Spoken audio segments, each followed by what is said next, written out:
Listen, I need you to forget everything you think you know about Elijah Mikaelson.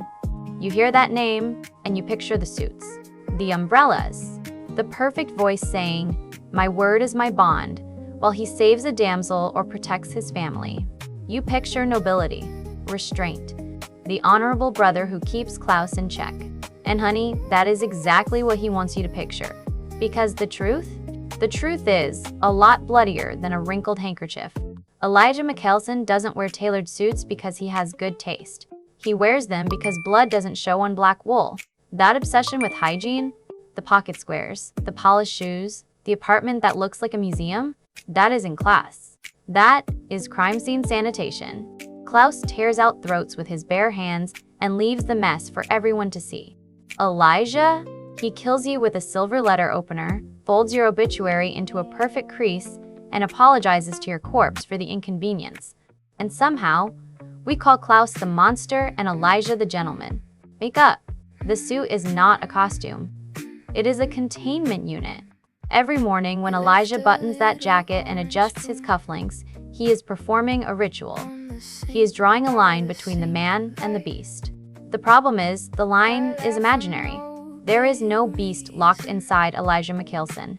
There is only Elijah, who has spent 1,000 years convincing himself that the violence isn't his. The suit doesn't hide a monster. It hides the fact that he likes the violence just fine.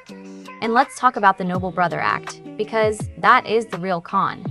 Elijah looks at Klaus, at the rage, the tantrums, the artless carnage, and he thinks, I am not that.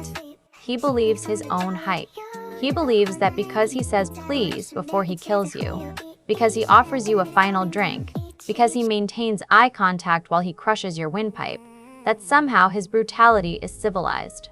It isn't. It is just better branded. Klaus is a tornado. Elijah is a surgeon. And I don't know about you, but I'll take the tornado every time. At least the tornado doesn't pretend it's doing you a favor. Here's the part that should keep you up at night. Elijah's word, his precious honor, his sacred promise, isn't a moral compass. It is a predatory tool. In the supernatural world, his reputation for honesty is currency, and currency buys trust. He shows up, he bows, he calls you sir or madam, and you relax. You think, this man is safe. This man has rules. And the second you believe that, you are already dead. He doesn't break his word because he doesn't need to. His word was never there to protect you. It was there to disarm you. The etiquette is the weapon. The politeness is the stalking. When Elijah enters a room with perfect posture and a calm, sophisticated cadence, he isn't being charming. He is taking your psychological temperature. He is noting the exits, measuring your fear, deciding whether to kill you now or kill you later. And when he does strike, he strikes while maintaining the mask. He will tear out your heart without raising his voice.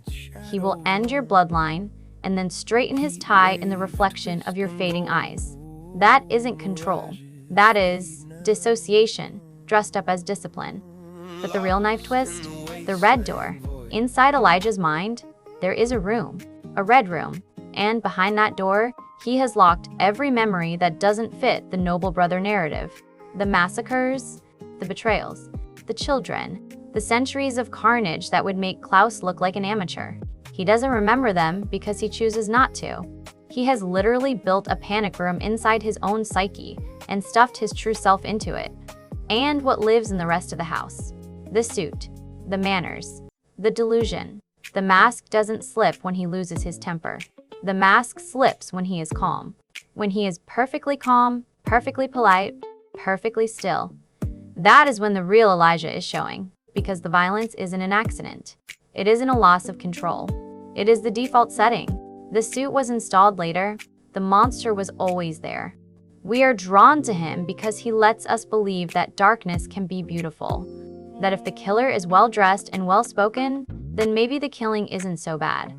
But that is the most dangerous lie we tell ourselves. Elijah Mikaelson didn't spend 1,000 years trying to be good. He spent 1,000 years trying to be clean. And there is a difference. Klaus knows he's a monster.